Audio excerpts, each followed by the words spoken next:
The popcorn was still full. That's what won't leave my head. We sat through a 2-hour movie, and she didn't eat a single piece. Not one. Her hand rested on the rim like she forgot it was there, or like she didn't want to touch it. Or me. She used to finish half the bucket before the trailers ended.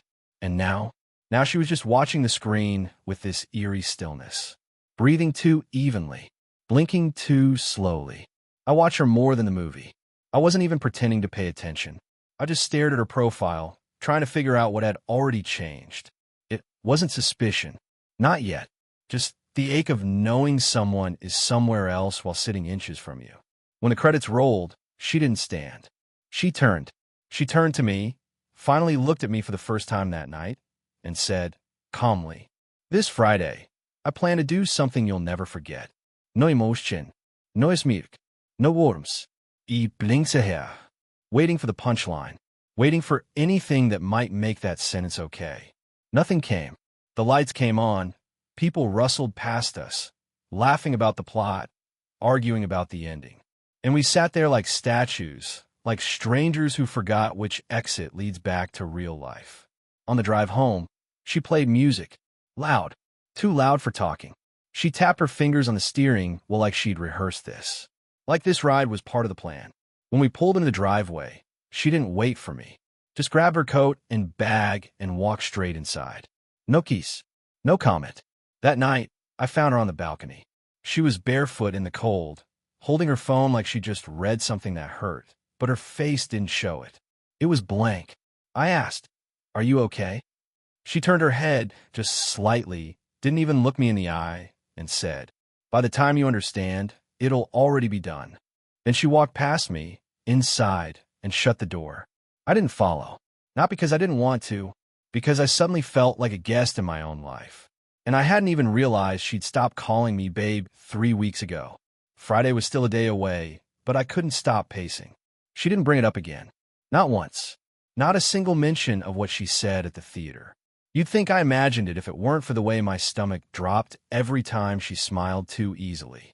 Her movements were soft, precise, controlled in a way that didn't match who she'd always been. That morning, while she was in the shower, I walked past her phone on the dresser. Face down, always locked now, and I wasn't going to touch it. I really wasn't. I just stared at it for a second too long. She must have heard the floor creak or felt the shift in the air because she called out from the bathroom. "Looking for something?" I answered, "Just grabbing socks." But my voice sounded unfamiliar even to me. When she left for work, I opened our shared Google Calendar. Not to snoop, at least that's what I told myself, but just to see if she had anything marked for Friday. It was blank. No dentist appointment, no grocery list, not even her usual Zoom call at 10 reminders. Just a clean slate. That's when I opened the trash folder. For deleted events. 3 labeled with just a single initial, R, and one more entry that simply said the answer. Each of them had been cleared days ago. I couldn't recover the details. They were just gone, like they'd never existed. But the dates lined up with the past 2 weeks, the same stretch of time where Jenna had started pulling away, dressing sharper, sleeping more rigidly, laughing a little too loud when her phone buzzed. My head was pounding. I knew better than to jump to conclusions. We'd been through rough patches before. Every couple has. But this didn't feel like distance. It felt like displacement. Like I'd already been replaced by someone who just hadn't officially moved in yet.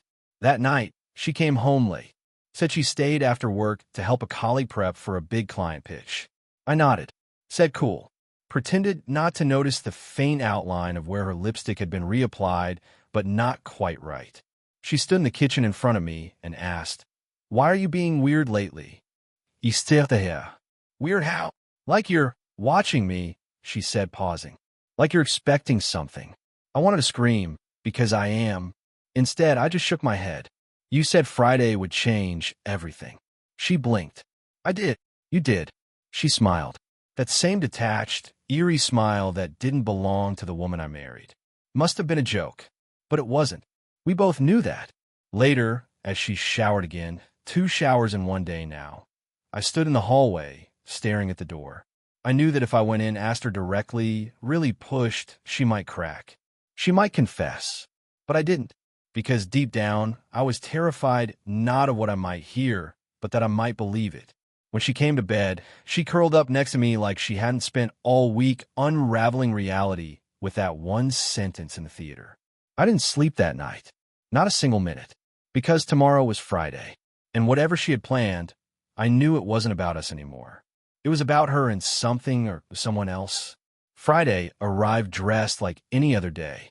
Blue skies, chilly wind, birds chirping at the window like they had no idea my marriage was circling the drain. She came downstairs looking radiant. That's not a compliment. That's a fact. She wore a deep burgundy dress I hadn't seen in years. Form-fitting, minimal, deliberate. Her hair was done up like she was going to a wedding. Not a workday, not a casual lunch, not a funeral. Something different, something calculated. When I asked, "Big day?" she smiled and replied, "You could say that." Then she poured herself a glass of orange juice she didn't drink and stared out the window like she was waiting for something. Or someone. I asked her where she was going. She said she was taking a personal day. Massage, maybe lunch, just clearing my head. She kissed me on the forehead, and walked out without looking back. I didn't follow her, and that will go down as one of the stupidest decisions of my life. But at the time, I thought I was being respectful, or maybe just afraid of confirming what I already knew. Instead, I waited. I didn't go to work. Called in sick. Sat by the window like a ghost, waiting for a haunting. Noon came. No messages. No updates. Her phone location was turned off. I tried calling. Straight to voicemail. Twice. 3 times. Still nothing. So, I did something I hadn't done since we got married. I called my brother. Lance is a private investigator. Has been for 12 years. The black sheep of the family. The one who missed my wedding because he was tailing a city councilman's mistress through New Jersey. We don't talk much, mostly because Jenna never liked him. She said he was paranoid and bad for my anxiety. But that day, I needed someone who didn't believe in sugarcoating. I didn't explain everything. I just said, "Can you help me follow her? Find out where she is right now." He hesitated, then said, "You sure you want that answer?" I said nothing. Silence is enough. He texted me 20 minutes later. "I'll get back to you in a few hours. Sit tight. Don't do anything stupid." I sat on the couch and stared at our wedding photo on the wall. Her smile in that picture felt like a different person, like someone I never actually knew. Time warped. By 3:47 p.m., my phone buzzed again. A text from Lance. One photo. No caption. Jenna, sitting in an outdoor cafe. Not alone. Across from her was a man I didn't recognize.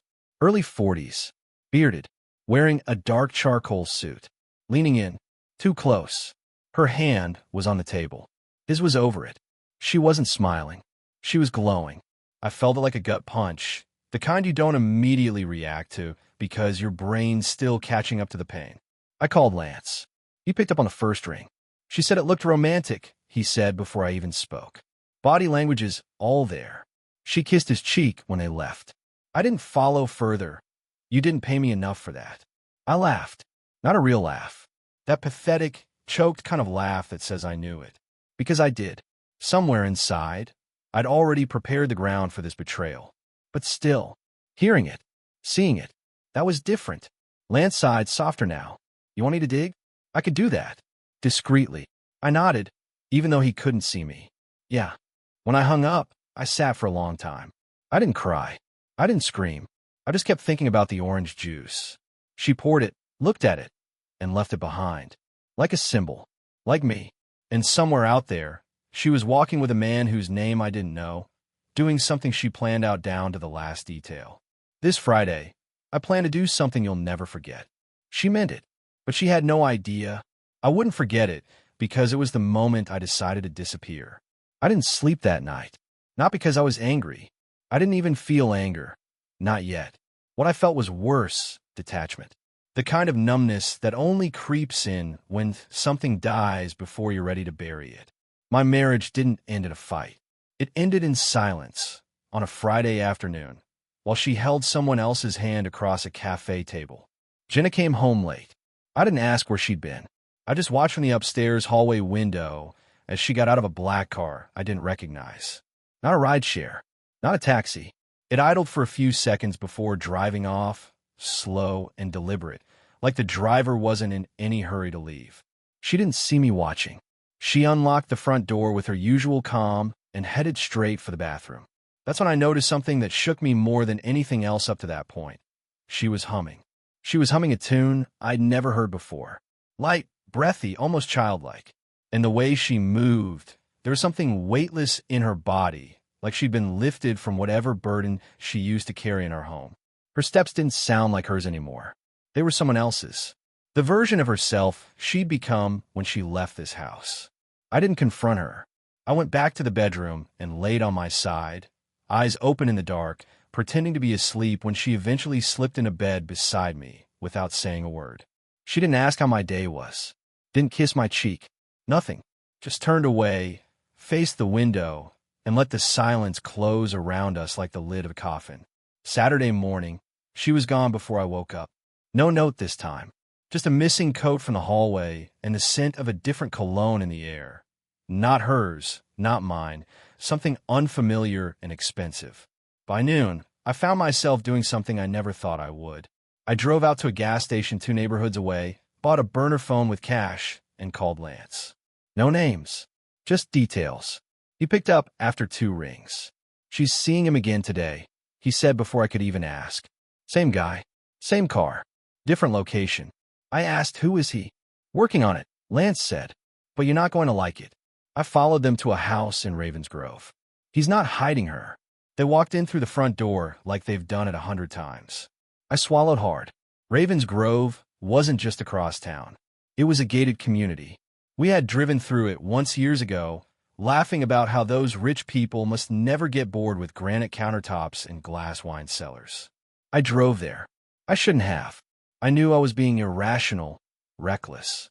But curiosity is corrosive. You think you can control it, but it eats through everything: pride, pain, patience, until there's nothing left but the need to see for yourself. I parked a street away and walked. No destination, just following the ache. The house was unmistakable. 2 stories, perfect landscaping, one of those modern steel mailboxes at the curb. And the car, the same black one I saw drop her off last night, was in the driveway. I didn't approach the house. I just stood across the street like a trespasser in my own life. That's what happened. A man stepped out onto the porch. Tall, clean-shaven, no beard like in the photos. Wearing athletic gear, holding a set of car keys. Confident, not hurried. He scanned the street, like he was expecting someone. And then, I swear this is true, his eyes landed on me. Not a glance. A full pause. He tilted his head. A brief moment. And then a knowing nod. Like he recognized me. Or worse, like he knew I would come. He got in a car and drove off. Calm. No ruse. I stepped back into the shadows behind a tree, unsure if I was about to vomit or scream. Was she with him inside? Had he told her I was there? I left before I could find out. I didn't want to see her walk out of that house with her arms wrapped around someone else's future. But something had shifted in that moment. This wasn't just a fling. It wasn't casual. It wasn't new. She'd built a whole life with him behind the scenes. One with patterns, locations, gestures. One that involved homes and mornings and routines I was never a part of. She wasn't cheating. She was already gone. And somehow I'd been too blind, or maybe too spineless, to see the exit sign she'd lit up for me weeks ago. But that was about to change. Because tomorrow, I would stop being the guy waiting for answers. I'd start asking the right questions. And I already knew exactly who to start with. I didn't tell her I went to Ravensgrove. Not that night. Not the next morning. I didn't need to. She knew something was different. She looked at me like a child peeking under the bed, unsure if the monster had crawled out yet. Every movement of mine seemed to unsettle her. My silence made her flinch. My questions, gentle, innocent on the surface, made her pause too long before answering. She didn't ask what I did Saturday. She asked how I felt. Everything okay? She said while buttering toast she didn't eat. Yeah, I replied, just tired. Strange dreams. She nodded like that made perfect sense. But it wasn't a dream. I had seen her other life. Her exit strategy. The man who watched me from the porch like he was guarding something that belonged to him now. But none of that was what truly unnerved me. That came later. Sunday evening. We were watching something forgettable on TV. She was curled up under the blanket on the far side of the couch. not touching me, not even pretending to anymore. I had barely blinked all day, just sat with this heavy pit inside me, a kind of dread that grows when you realize you're not living a lie. You're living in someone else's lie. She got up midway through the second episode, said she was going to bed early. I stayed on the couch, lights low, the screen flickering shadows across my face like a confession booth without a priest. At midnight, I got the text from an unknown number. No name, just a photo. Jenna, outside the same Ravens Grove house. Only she wasn't walking in this time. She was standing at the curb, arguing. Her arms were raised. Her mouth was twisted in frustration. Her body was tense like she'd just been told something she didn't expect. Behind her, through the front door's frosted glass, I could make out a silhouette, masculine, tall, unmoving.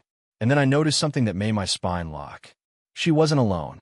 To her left stood a woman, young, early 20s maybe, holding a small dog in one arm and a leather tote bag in the other. Casual, stylish, watching Jenna with interest, not hostility, as if she belonged there, as if she lived there. The caption under the photo read, "Now ask her who she is." I stared at the message, hands shaking. Was this from Lance? No, he didn't have that number. I never gave it to him. And this photo wasn't the angle he would have used. It was closer, sharper, from inside another car, or maybe from behind a gate. Someone else was watching her. Someone who knew what I didn't. And they wanted me to know it too. The next morning, Jenna was making coffee. She looked tired. Her hands trembled a little. I waited until she turned her back, then asked calmly, "Did you sleep okay?" She froze for a split second before answering. "Yeah, you." "Not really," I said. "Strange dreams again." That made her turn. "Same ones." I smiled. "No, this one had new characters." She stared at me too long. Then she turned back to the counter and said, almost inaudibly, "Dreams don't mean anything." But hers did. That day I called Lance from the burner again. Told him about the photo. He swore it wasn't from him. "Someone's in deeper than me, man," he said. "Someone who wants you to see the whole thing, not just the surface-level betrayal." I asked, "Can you find out who she is?" "The girl with the dog?"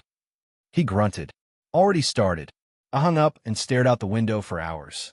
Not because I was waiting for her to come home, but because I finally understood. This wasn't about cheating. This was about Jenna's second life crashing into a third one. A triangle where I was just the quiet corner holding the weight of everything. And someone, possibly the man she was seeing, or someone close to him, had just handed me a thread. All I had to do was pull it. And I had a feeling that when I did, it wouldn't just unravel her. It would unravel me, too. Tuesday came in quiet. Jenna was gone before I woke up again. I didn't even hear the door close. But I didn't mind. I needed space. I needed focus. The stranger who sent me that photo had just opened a door I didn't know existed, and now I had one foot inside. By noon, Lance called. "Her name's Eliza Carmody," he said without pause. 23. Lives in that house with the guy Jenna's been seeing. I didn't say anything. He continued. "She's not his girlfriend. She's his daughter." My heart skipped. "His what?" "Yeah. Name's Victor Carmody. Owns 3 construction companies. Widower. Got a few DUIs on record, but nothing recent. Low media footprint, no public scandals, but there's something off. People don't talk about him. They avoid talking about him. The kind of guy you don't ask too many questions about. Why is Jenna with him?" I asked. Lance was silent for a second too long. Then he said, "You're not going to like this part. I already didn't like any of it. Just tell me. She's been seeing him for almost 9 months. But that's not the headline. The headline is that Eliza, the daughter, she's been asking around about you. For weeks. Quietly. Carefully. Through mutual contacts. People you wouldn't expect. Why? That's what I'm trying to figure out." I leaned back in my chair, heart pounding like I'd just run a mile. None of this made sense. Jenna having an affair with some mysterious businessman was bad enough. But his daughter asking around about me? Why? She didn't even know me. I'd never seen her until that photo. "Do you want me to dig deeper?" Lance asked. I hesitated. Then I said no. I want to meet her. He didn't try to stop me. That evening, while Jenna was still out, I drove back to Ravens Grove. Not to spy. Not to hide. I parked 2 houses down and walked straight up the stone path to Victor Carmody's door. I rang the bell and waited. The woman who answered wasn't who I expected. It wasn't Eliza. It was Jenna. She opened the door as if she lived there. She was barefoot, hair up in a messy knot, wearing a soft gray robe I'd never seen before. Her eyes went wide, but only for a second. Then they narrowed. "What are you doing here?" she whispered. I stepped back. "So this is where you go when you're clearing your head." She didn't respond. Behind her, I saw movement, a shadow in the hallway. Someone stepped into view. Eliza, exactly like the photo, holding the dog. Calm, almost curious. She didn't seem surprised to see me at all.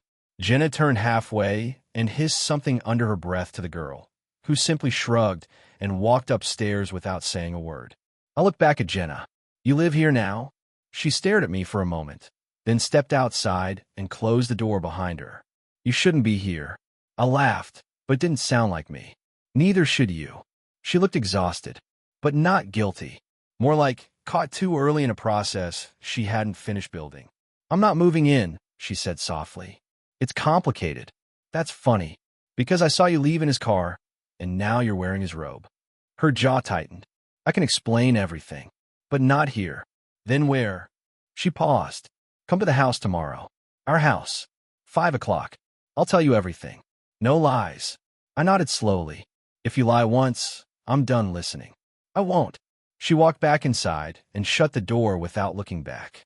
I stood there a minute longer, replaying the moment Eliza saw me. The way she didn't flinch. The way she didn't ask who I was. As if she already knew. When I got back to my car, I found a sticky note tucked under the wiper blade. For words. She's not the victim. No name. No signature. Same handwriting as the caption from the photo. Whoever was leaving breadcrumbs wanted me to understand something Jenna was about to avoid. And tomorrow at 5, I'd find out what. Or I'd finally walk away. I got to the house at 4:57. Not because I was eager, but because I needed to walk through the front door on my own terms. For the first time in what felt like weeks, I wanted control. Not of her, not of the situation, just of myself. My hands were steady. My chest wasn't. Every breath felt like a warning.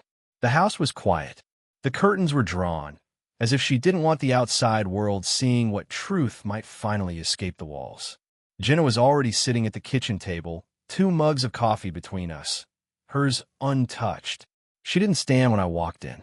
She didn't smile, just nodded once, like we were 2 people meeting for a scheduled execution. "I told him not to follow me," she said before I even sat down. I didn't ask who him was. There was no point. She meant Victor. Of course. "But I guess I shouldn't be surprised," she added. "That family doesn't know how to stay out of things." I sat across from her, watching every movement. She looked different, not in appearance, but in posture. Not ashamed, not even defensive. She looked like a woman who had already told the story in her head a dozen times and finally decided to hit play. "I met him at a fundraiser," she started, "almost a year ago. You were out of town for that conference in Denver. I wasn't planning anything. We just talked. One conversation turned into dinner. Dinner turned into more. I didn't interrupt." She took a breath. "It wasn't supposed to last. He was charming, but chaotic. I thought he'd disappear eventually. But then I met Eliza. There was again. The name. She's not a child. You think she is because she's young. But she runs that house. She runs him. She's not some innocent daughter. She's the reason I stayed." I leaned forward, confused. "Are you saying—" "What? You were manipulated? Blackmailed?" Jenna shook her head. "No. I'm saying she wanted me there. She liked me. I don't know why. Maybe because I didn't ask too many questions. Or maybe because I was someone who didn't know the full picture." I blinked.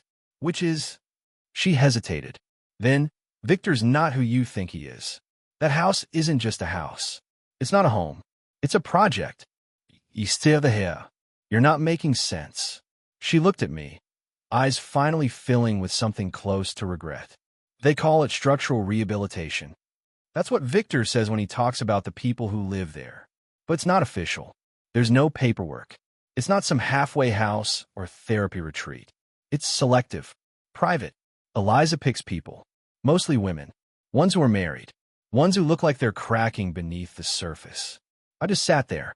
Everything in my body was telling me to stop listening, but I couldn't. "She picked me," Jenna said. "I didn't even realize it until it was too late. I thought I was falling in love with a man. But it wasn't about love. It was about leverage. I swallowed.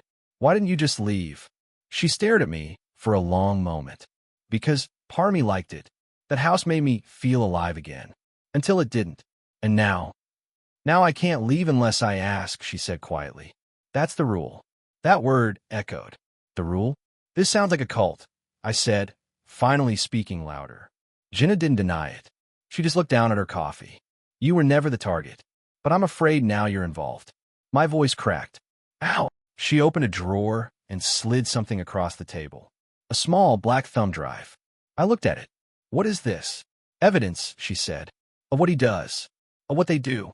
Not just to women, to men, to families. I didn't touch it. She leaned in. Someone's been watching.